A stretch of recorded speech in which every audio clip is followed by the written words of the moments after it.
G'day fellas and welcome to Beyond All Reason. Today we're going to be going through another Frontline video, but this one is going to be a little bit different. As you can see, we've got Whizball on the south side and he is saying Drongo will probably start here and he's not the best frontliner. Well, Whizball, good thing I've been learning my frontline stuff. And you can see he said, I'm going to push past mountains quick. So in this video, we're going to be talking about the front line, and we're going to be talking about tools that you can use to even up the game if you have a bit of a bad start. So without further ado, let's get to it. All right, well, we're going to be watching from my perspective, of course, just because I was the one who played the game. I can tell you about everything that happened and all that kind of jazz. So we're just going to start off with our standard opening. So 2 mexes on the front line. Then we're going to go into our wind, depending on whether it's wind. If the wind had fallen at this point, if say if it had gone down to 8 or 7 or 6 or something, or God forbid, 1, we'd just be going straight into solars instead. I just do the 2 solar opening, and that would come after the 3rd mech. So you've got to be very flexible on the front line. Obviously, you can just play a bit of a standard opening, like you could just go 3 mechs, 2 solar into your lab. It's up to you. I like this one though. I think that this one's a pretty solid opening. So I like this a lot. This is the one that Stardom uses. So of course, we're going to open just with a single tick, just so that we can scout out whether there's any forces coming towards us. And then normally, so what we want to do is we want to go very, very greedy. So 1 tick, 2 Lazarus into 5 construction bots. So with the tick, we're just getting a little bit of information, a little bit of a heads up, because we could put a radar down here, but, well, we've got a little bit of a problem, and that is a giant block right there. So not something that we can do. So we throw down our solar collector, and as you can see, we've now started to really boost up on the energy. So we turn around, hit the Lazarus, and he's going to go out and he's just going to go eat all the rocks.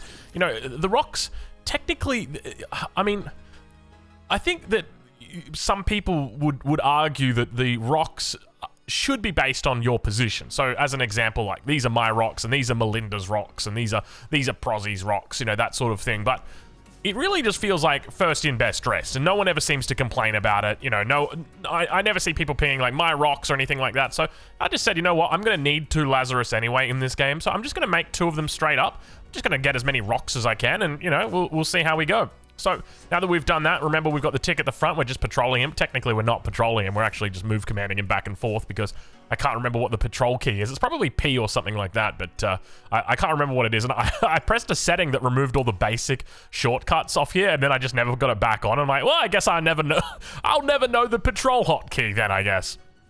So a little bit of an attempt to come through here. We do see that the ticks are going to be able to pick it up, but Melinda fortunately has a commander in good position and also picks it up with a couple of the tanks. And now we're going to be thinking about leaving the base. So this is a pretty early timing to be leaving the base, in my opinion. In my humble opinion. So we throw down the energy storage, and that's just it. We're just going straight to the front line.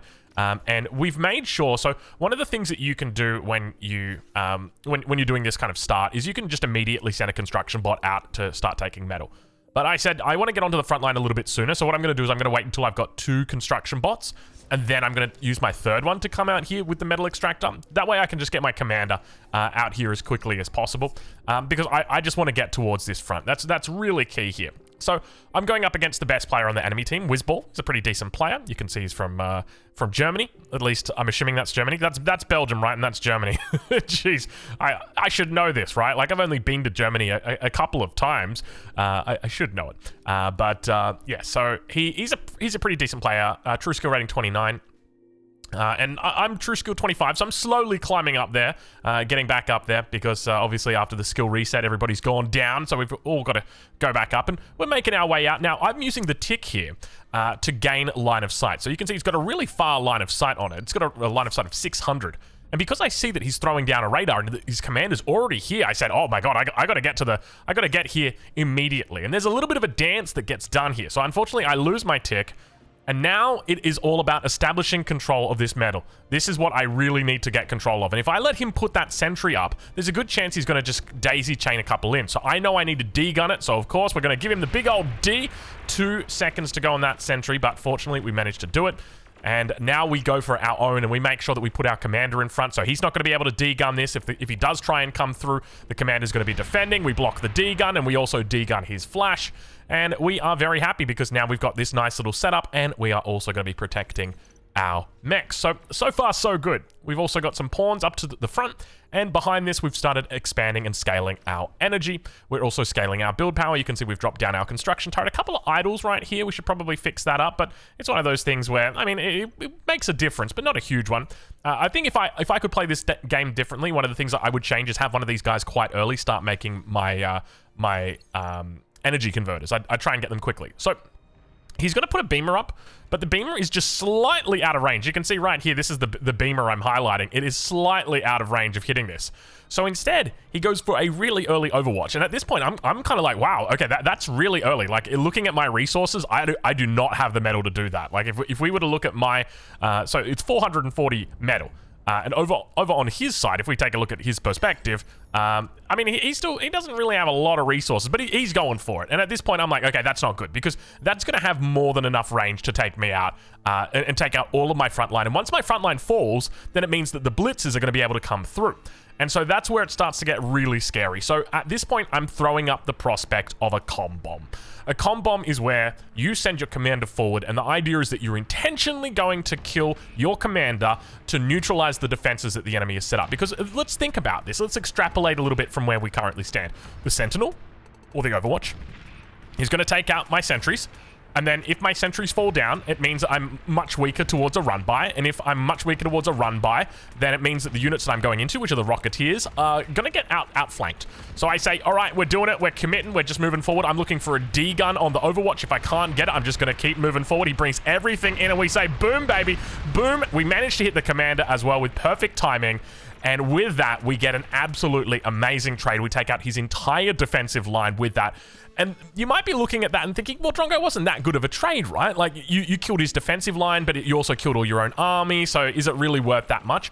Think about the advantage that he had. He had built an advantage in the sense that in the position that he was in, he was going to be able to begin pushing in, encroaching upon our sides and starting to threaten those run-bys. So we can neutralize that by coming in here, hitting him with the comm bomb, and then that way he's really in a bit of a tough spot, because now all of a sudden he's scrambling to get towards the front. We managed to recover our metal from our commander. You can see it all sitting in the bank right there. We've still got our Lazarus up here. We've still got our construction bots.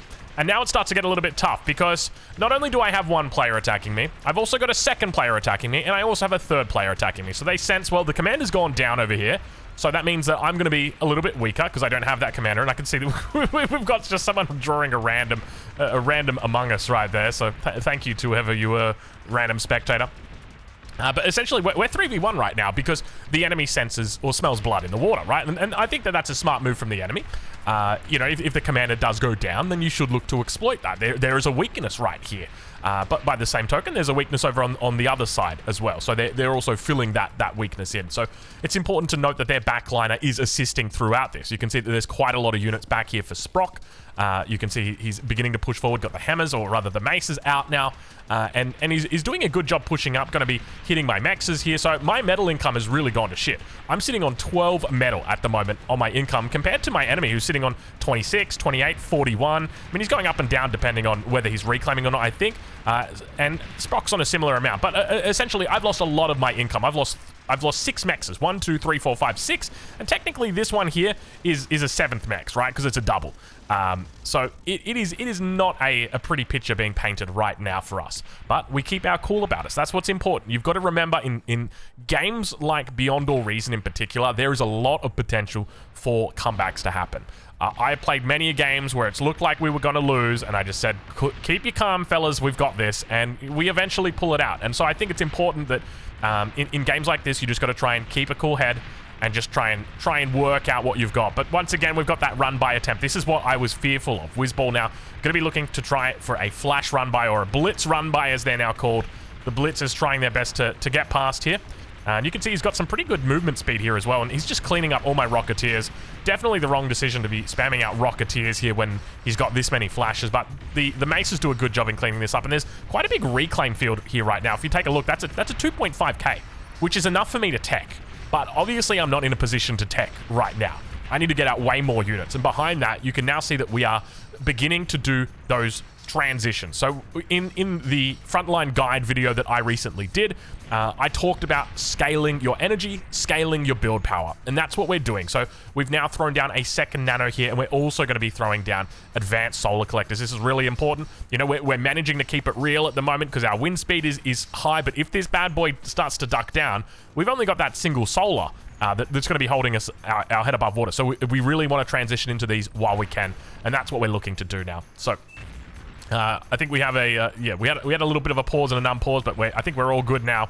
Yeah, we just continue on from here. So making sure that we refill our, or refill, I guess you could say refill, but we want to rebuild. Let's go with that. We want to rebuild our mexes, and we also want to start reclaiming everything. So I think when you've got a low number of Lazarus like this, it really doesn't make sense to rejuvenate. I think the most important thing is just to reclaim. Rejuvenating, or resurrecting, as it is also known, takes a long time to do, and even though it's nice to have that extra unit, man, I would just much prefer the 70 to 80 metal per second, or whatever the reclaim is. Watch how quick they eat this stuff. That's 196 metal right there, and we just ate it in the space of, 3 or 4 seconds. Now, these Lazarus here are not mine, so just you'll see them standing there for the rest of the game. That is my backliner. You can see him down here. Hello there. He brings them forward, but you just kind of let them chill. Now, I'm really fortunate in my backliner is assisting me. You can see that he's sharing units to me, and he's not sharing just tier 2 bots at the 10-minute mark in the sense of a construction bot, which he has done. He's also sharing hounds, which is really, really clutch. When you think about it, I was facing a 3v1 earlier. I defended it by myself. I held on. And now he's coming online and helping me in that he is providing this. Now, he could just be bringing them up and microing them, but I'm the one fighting on the front line, so it makes sense for me to have them. So the fact that he's giving them over to me makes it really easy for me, because now I can control that. I can keep a cohesive push. I don't have to ping him and say, let's push, all that kind of stuff. So if you're playing on the back line, and you've got a frontliner that's asking for assistance, don't be afraid to hand over a couple of units the same way that my backliner, Hello There, has done today, because he did a really, really good job with this. And of course, now that I've got that, I'm able to secure this reclaim field, which is what it all comes down to. It's all about resecuring the reclaim field. Look at the metal extractor, 1.8 metal per second. Compare that to this reclaim field, where we're looking at 3.6k in this. That's going to take a long time. That's like, what, 2,000 seconds before that metal extractor manages to do the same amount of metal? 2,000 seconds? That's more than 30 minutes, right? It's 20 minutes. It's 20 minutes, but at least I think it is. But, no, I don't even know. I'm trying to do the math in my... yeah, more than 30 minutes. It's a long time, all right? It's a long time. Let's just go with that. So I'm still making sure that I'm pushing up, I'm reclaiming, and I probably need to get more Lazarus out at this point, but the key here is I'm achieving my goals, right? Like, I've scaled my energy, I've scaled my build power, I've got all 3 of my starting mexes. They've been upgraded. I'm going to be moving out very shortly with my advanced construction bot. A little bit of a mistake that he's not already moving out. But one of the things that I'm going to have trouble with is build power on that front line. Because remember, when you've got that advanced construction bot, you kind of need some butlers to help out with him, and that's what we're going to do. So now we've reclaimed so much that we've started floating metal. We started giving it out to our team here. So I said, you know what? Maybe it's time we throw down our own T2. So I'm pretty happy here with the timing of it. And of course, when we throw down our T2, we're also going to scale our build power as well with it. Just so, because we're going to need to throw out a fusion eventually as well. So you just want to make sure that you've got the build power ready. But I think realistically, I probably should have scaled a little bit more in the build power at this point. Maybe up to... Oh, actually, 4 nanos isn't too bad. I think this is pretty decent. But I definitely could have gone into T2 slightly earlier. Maybe a minute earlier. But I'm pretty happy with how it's panned out so far. So we've managed to regain control of the pass now. And that's what's really important, because from here, what we're going to be able to do is be very, very cautious and careful with our hounds. And if we do lose the hounds, we will resurrect our hounds. And you can see a little bit of bad micro from me. All of these 4 managed to make it out. And this one, for some reasons, just standing there. So I say, you know what? We will rejuvenate the hounds. We will bring these bad boys back. Because these guys are important to have, and as long as you've got them, like, even on 1 or 2 health on the back line, they're just going to get so much work done. So that's what's key. Now moving into the Centurion, which is kind of like your tier 1.5 infantry unit. Really, really strong unit. A bit slower, but very strong. So making sure that we've got a decent front line. I was actually doing the math on it. I was looking at it, and I'm like, I only paid double the metal for this bad boy right here. Like, hell yeah, sign me up for 10. Like, let's go. I'll take that trade. So there you go. We got our Centurions out, and we've managed to eat the entire reclaim field.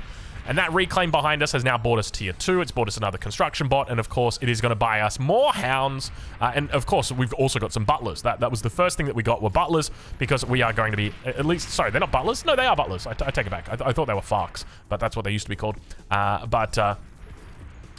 Essentially, at this point, we just want to make sure that we have got all of our metal that is going to be upgraded. And now we look to expand our nanos out here, because we're going to start throwing down our fusions. So that's going to be really key. And you can see we've got our advanced guy over there standing by. But we're going to make sure that we look to try and push wherever we can. This is a key factor. Don't ever think for a second that you're just happy with a stalemate. No, sorry, Bob. You can go for a victory right here. And that's exactly what we look for. We want to try and push. We want to try and be the reason that the enemy is upset, or be the reason that the enemy is like, I guess we're just going to have to leave. Now, another thing to note, always with the Lazarus, always be repairing. Repairing is free. Repairing is good. Repairing is something that we should always be doing. So always make sure that you're looking to repair whenever you can. But now going to continue pushing down here with our front line. And keep in mind that the enemy frontline, now we've won all of those reclaim fields here against our enemy frontliner, which means that what we're going to be able to do is utilize that metal to get to T2, to pump out hounds, and they're stuck in T1. Because now, not only did they lose the reclaim, but they lost all of their metal that they were gathering from previously. And, you know, it's taken some time, but we've managed to get up there. Back towards the base, you can see we've gone for our first fusion. This one's coming in at about 15 minutes. And we're also going to make sure that we throw down an arbalist, and also throw down an anti-nuke after that. It's a little bit late. It could be earlier, but as you can see, this anti-nuke back here, where is she? There she blows. She's not going to cover us, so we're going to make sure that we have one to cover ourselves back over here. Meanwhile, towards the front, we're just making sure that we continue pushing forward, and that's it, right? Like, I think the highlight of this is definitely the Lazarus. Always have Lazarus with your army, because if they're not reclaiming, they're repairing. And if they're not repairing, they're hanging out and looking super cool.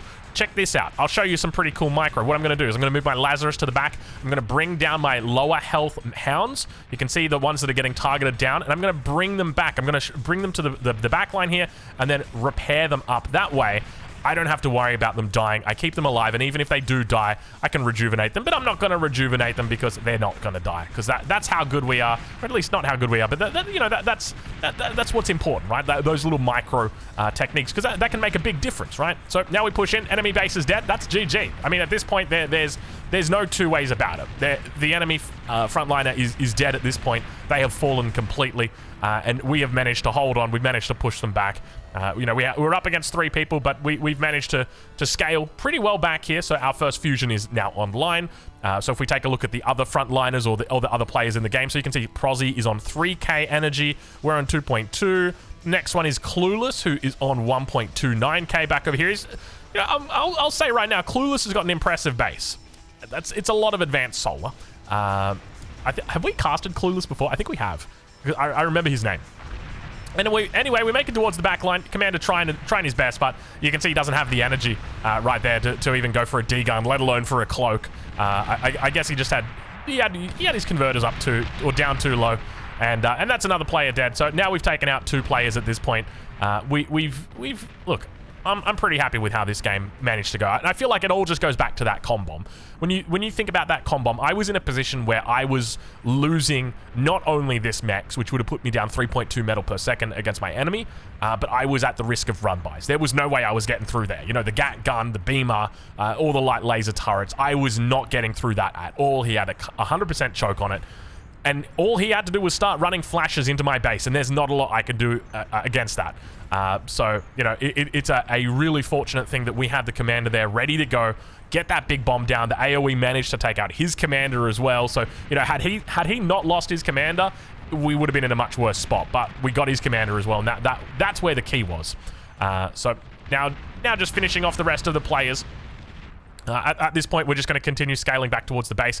And once again, we've got our Lazarus. So our Lazarus, well, they're just reclaiming everything. Just remember, and there are games where I got up to like 50 or 60 Lazarus. They're just such an amazing unit. If I had to do a tier list of ARM units, these guys would be S tier. They're just such a great unit. But we've got that much metal. I said, you know what? We'll throw down another fusion and we'll go tier 3 at the same time. because, you know, we're in such a good spot. And I think the main cap on going tier 3 is definitely metal, right? Like, if you look at metal, it is so expensive, the experimental gantry. 7,900 compared to the 2,900 of the advanced bot lab. So big difference there between the two. So I think if ever you do build up a lot of metal and you're like, what am I going to do with it? It's just like, just throw down tier 3. It just makes it so much easier. So T3 coming down at 19 minutes. So I think in the game that we watched Stardom play, he got it down at about 20 minutes. So I'm pretty happy with this. Obviously, we're nowhere close to the position he was in with regard to his economy at the time. But I'm still pretty happy overall as it goes for a Glitters game. And you can see we're still expanding with our wind. Remember, wind's always just going to be amazing on a map like this. We've got that top of 16. And we sneak through a couple Lazarus. He's got hounds down here, but I'm like, I saw the hounds down here, and I'm like, you know what? I reckon we can sneak one or two of these bad boys past. So that's what we look to do. I don't actually remember what happens with these guys, but I mean, at this point, the game is over. The enemy team resigns, and we're very happy. We've got T3 coming. We're just doing it all right now. And speaking of doing it all, you want to know what happens when you're doing it all, baby? Moo. That's what happens. You get the cow. And, well, let me show you the awards. There it is, baby. Doing everything. So we destroyed the most enemy resource production. We destroyed the most enemy units. We had the most efficient use of resources. We were doing everything. I think that might be the first time I got the cow. Maybe I might be the second time or something like that. So it's it was obviously a pretty decent game. I'm happy with how it went. Obviously, early on, the game didn't go particularly well, but we managed to even it up with the commander. So... In saying that is going to be it, ladies and gentlemen. I hope you guys have enjoyed this. I guess you could say it's a caster game. I guess you could call it a replay review. I guess you could call it a Beyond All Reason video. And we'll catch you guys in the next one. Thank you so much for watching.